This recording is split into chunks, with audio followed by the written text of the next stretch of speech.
It's an honor.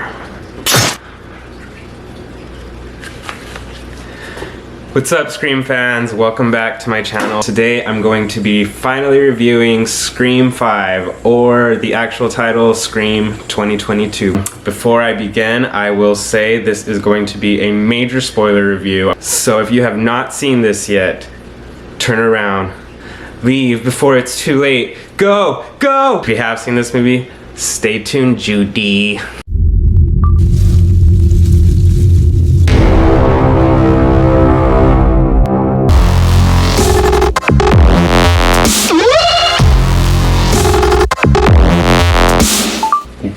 Me, you, the horror community, we fucking did it. Scream is #1 in the box office. We even fucking killed Spider-Man. I can't believe we beat the nerd crap. Like, horror never beats nerd crap.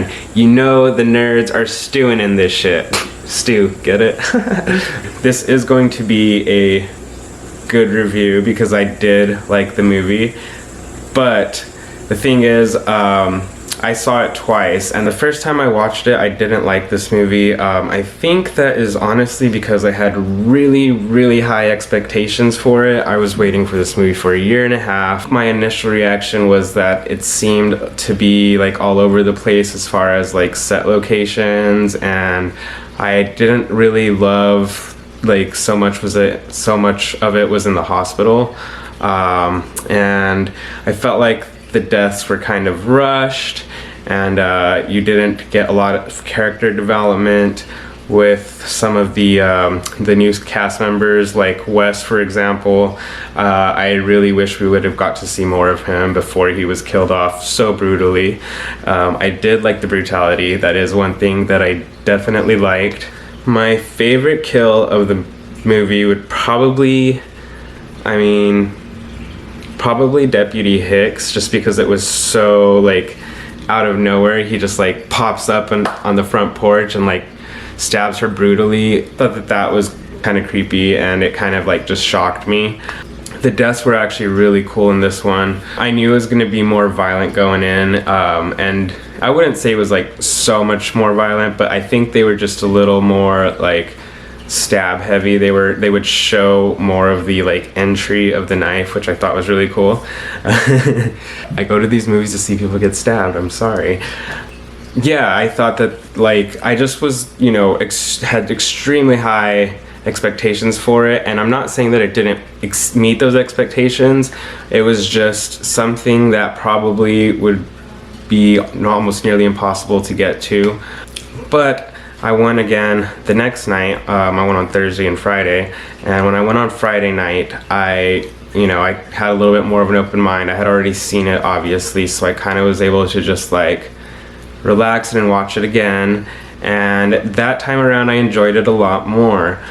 Jenna Ortega and Melissa Barrera are amazing. One thing that I do want to say about this is we have Latina representation in the horror community, which I feel Latinos in the horror community are really left out. So it was really nice to see that. Viva Mexico!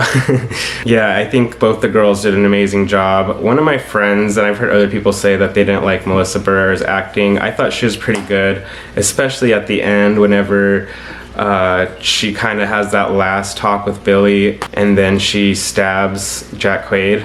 You know, the whole making a new rule, don't fuck with the daughter of a serial killer, and then she like stabs him like 20 times. Well, that was like the hottest scene, and I totally got off on watching her go crazy on him. And I was just like, I don't know, something about it just like, I was like, yeah, that's Billy's daughter. I fucking love it. The thing with Billy being in the movie, it was a bit strange, and at first I was like, oh, like what the heck is this? I knew right away once we saw him that was gonna be her dad. But you know, we have had Sydney see her mom before, so it doesn't like totally betray the franchise by having Melissa Barrera seeing a ghost. And I think it was kind of like what this film needed also, just to make it a little bit different. This one is not done by Wes Craven, but it felt, when I first saw it, I wanted to say it didn't feel like it was done by him, but now that I saw it the second time, I do feel like it was done by him, just because they incorporate so much of the previous Scream movies and the vibe and like the characters. There wasn't a lot of the old cast in this movie. Actually, Dewey was pretty heavy in this movie, which was cool because I would say Dewey was more of a star of this movie than Sydney was, and I think that was really cool, especially if we're gonna make this like a new kind of franchise. It was cool to like start it off a little differently with like Sydney not being the lead. I know a lot of people complained about that, but I think the story that we got to see was well worth that loss. I really thought Jenna Ortega was going to be the killer because the fact that she didn't die in the opening sequence, and I was just like, there's no way she could have survived that, but I guess they let her live on purpose. Her acting was amazing in this movie. The opening scene, you're really terrified for her. She really gets fucked up, and just like watching that, the brutality of her attack was just so intense. So whenever she doesn't die, you're kind of like, wait, like, I don't know, I assumed she was the killer. And then she was also the one who kind of like got them to go back to the house because she forgot her inhaler, or she lost her inhaler. I was like, she didn't lose it. She, you know, she's the killer. But it was cool. Jack Quaid and Mikey Madison, I believe, ended up being the killers. So that's Amber and Richie. And I fucking had a chance to meet Jack Quaid a couple months ago at Comic-Con. I even got let in for free, so I totally should have spent the money and just like met him. The thing is, I didn't really know who he was back then, and I didn't really care about him, so I didn't like bother meeting him. But hindsight 2020, like I could have fucking met like the most recent Ghostface, and that really makes me kind of sad. I think Jack Quaid and Mikey Madison were pretty cool for being Ghostface. I actually really liked Mikey Madison a lot. She really, like, the way she kept like going back and forth, like saying she was radicalized and like acting like she was sorry she killed Dewey, then the next second she's like, I killed Dewey. It was kind of cool to see that like split in her personality where she was just all over the place. It made me feel like she was actually crazy. Jack Quaid was a cool Ghostface. I liked his performance. I don't know, I really liked Amber as Ghostface a little bit more just because she seemed like, I think she was doing most of the killings, right? Because Jack Quaid seemed to have been in a lot of the scenes, and she's even the one who killed Dewey, which people are saying they think that there was a third killer because she couldn't have done that, but like you forget that he's been stabbed so many times, his body isn't like what it used to be. I think a girl could take on Dewey, and she had 2 fucking knives. Rest in peace, Dewey. We saw Dewey die. That was really heartbreaking. Fucking David Arquette, he really did a good job in this movie, and it was really, really, really sad to see him go, but it felt like this franchise needed something like that, and the fact that he was in this movie more, I feel like, than Nev and Courtney, so he was in it more, but they killed him off, but like I feel like that was a good trade-off for his character. He really got to go out like a hero, and I'm getting emotional thinking about it now. It was so sad that him and Gail weren't together. I wish that they would have stayed together. I know that they're not together in real life, and so maybe that was part of why they split them up in the movie also. But I thought that, like, you know, they should have kept them together. It just really breaks my heart that the way that that relationship ended, because they were like the love story in Scream. And the fact that like he left her in the middle of the night because he couldn't hack New York, I mean, I get it. I fucking get it. New York is a tough place. But yeah, it just kind of broke my heart that they weren't together. They did have a really nice reunion when they saw each other, and it was sweet, and I'm glad we got to see that before he was killed off. But yeah, it was really heartbreaking, but I think it was necessary because the main cast almost seemed like invincible at this point, and we had to cut that out.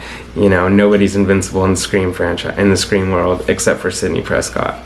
Better not ever touch Sidney. I'll be so pissed. I think maybe we'll get Gail killed off in like Scream 7. I think that'd be cool. the killer says that's an honor whenever she kills Dewey, but like in the preview you hear it's an honor Sydney, but that wasn't really like a line. They just kind of like cut up the lines to make it seem like that was what was said, but the honor was really killing Dewey.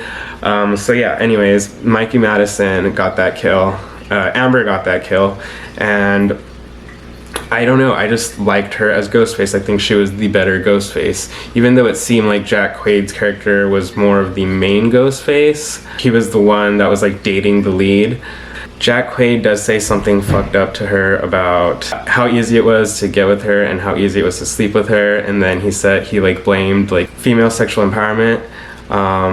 And I thought that was really fucked up, and I don't know if that actually does say a statement on like how today's culture hookup society is like. But the thing is, they weren't even hooking up, like that was her actual boyfriend, so it's kind of like stupid that that would even be a comment. In the end, Sam does defeat him. She like guts him, and I think that says a lot about her empowerment. Also, Sydney was a sexually empowered woman. She didn't stick to the stereotype of surviving as a virgin. She slept with the killer actually on the first movie. Having Skeet Ulrich back was really cool to see. Billy is one of my favorite characters in the entire franchise, so seeing him back covered in blood, I was just like, it's so sexy.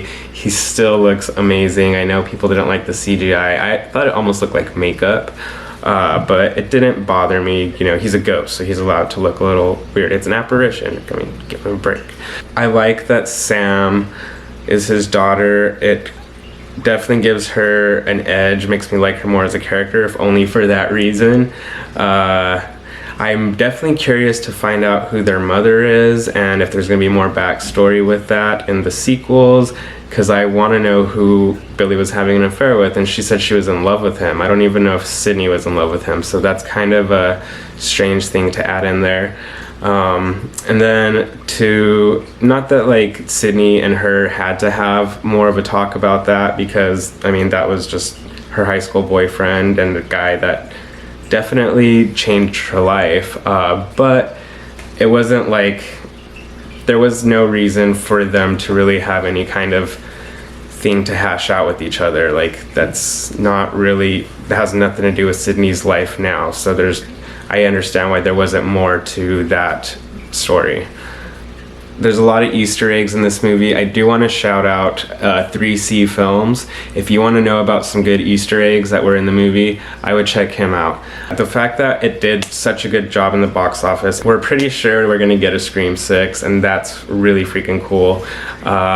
One of the things, and this is an Easter egg that I will point out, is whenever Jack Quaid's character is watching YouTube, it says something about Kirby Reed still being alive and giving an interview. So we know for a fact Kirby did survive, and she's not in this movie, but like she's alive in the universe. So that is so cool. I hope they bring her back, because that's, if you see my other reviews, you know that that's exactly what I wanted. And it seems like they really do listen to the fans with this franchise.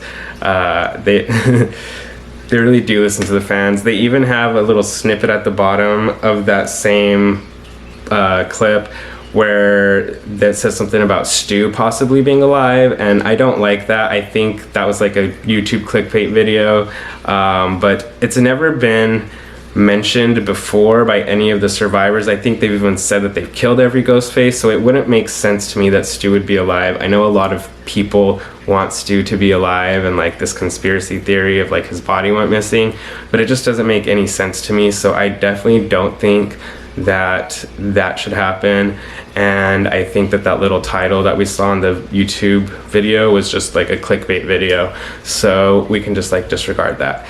The fact that they even had YouTube mention on Scream was pretty cool, because I feel like there is a lot of Scream fans on YouTube, whether they're watching the reviews or watching, you know, whatever content is out there, or even the creators. There's a lot of people who are creators who are inspired by Scream, and I think that was really cool for Scream to throw YouTube out there, because YouTube actually is a really large platform, and it's very meta, because this is like, and it's as meta as it gets, right? It's like the place where the fans and the creators and the the stars can all connect, and they do connect, and they're all kind of like in the same space. Like, yeah, just the fact that YouTube was mentioned, it kind of just makes me giddy. Gives me a little bit of validation with my small channel, but I really do love making this content for you guys. So thank you guys again for watching, and I hope you liked my review. If you did, please hit the like button, and if you are not subscribed yet, please subscribe. It really helps my channel grow, and I really want to get to 1,000 followers, which I'm already almost there. Thanks to the Scream fans. I do have to thank the Scream community for my growth in my channel. If you haven't seen my one viral video, I actually used the voice of Roger L. Jackson, and I paid for it on Cameo. I had him like do an intro with me where I like chopped up the lines from like different Scream movies, and he like threatens to kill me. So it's a pretty cool intro. If you guys have not seen that, please watch that video. It's on how to make a screen accurate Ghostface costume. Just watch the intro if you want, and let me know what you think of it. Have a wonderful day, keep screaming, and I'll see you guys on the next one.